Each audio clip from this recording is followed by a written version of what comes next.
Big ব্যাশে দল পেয়ে গর্বিত বাবর আজম বেশ কিছুদিন ধরেই আছেন পাকিস্তান টি-20 দলের বাইরে।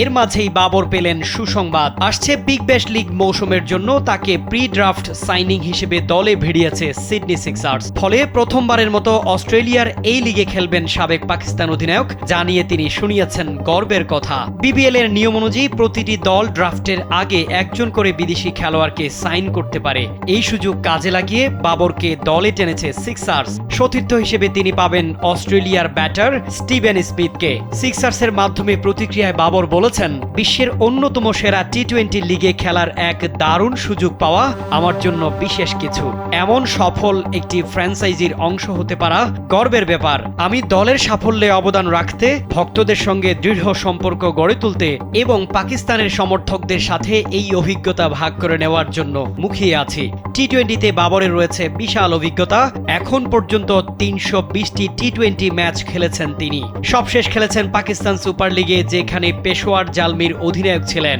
দলটি পয়েন্ট টেবিলের নিচের দিকে থেকে আসর শেষ করলেও ব্যাট হাতে বাবর ছিলেন উজ্জ্বল। 10 ইনিংসে 128.57 স্ট্রাইক রেটে 288 রান করে দলের সর্বোচ্চ রান স্কোরারও ছিলেন তিনি।